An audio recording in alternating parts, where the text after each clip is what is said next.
বদনজর আপনার পর্যন্ত আপনার লাগতে পারে। খুব সুন্দর করে কাপড় পরছেন, গ্লাসের মধ্যে দেখছেন, ঘর থেকে বের হয়ে যাচ্ছেন, দরজায় লেগে ছিঁড়ে গেছে, আপনি বুঝেন নাই যে এটা আপনার বদনজরের কারণে এটা নষ্ট হয়ে গেছে। আপনার বাচ্চা আপনার বদনজরের কারণে অসুস্থ হতে পারে।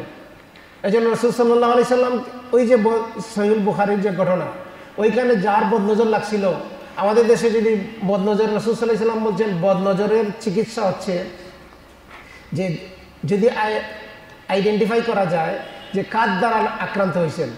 মনে করেন আমি আপনার বাসায় গেছি, আপনার একটা বাচ্চা নিয়ে আসছেন আমাকে দেখানোর জন্য, আমি দেখছি, তারপরে আমি আসার পরে অসুস্থ হয়ে গেছে, তখন ইসলাম বলতেছে যে আপনি আমাকে বলবেন, যেহেতু আমাকে বুঝতেছেন যে উনি আসার পরে আক্রান্ত হয়েছে, তো আমাকে বলবেন যে আপনার অঙ্গ ধোয়া পানি আমাকে দেন। ওই অঙ্গ ধোয়া পানি নিয়ে ওই বাচ্চার পিঠে ঢেলে দিলে বাচ্চা সুস্থ হয়ে যাবে।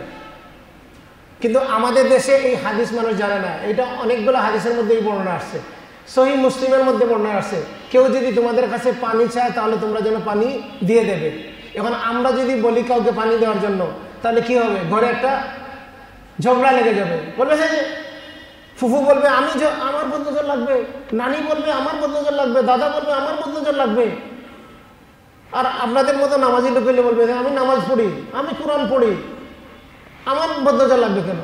অথচ রাসূল সাল্লাল্লাহু আলাইহি সাল্লামের যে বুখারীর যে ঘটনা, যে ব্যক্তির দ্বারা আক্রান্ত হয়েছিলেন উনি হচ্ছেন বদরি সাহাবী।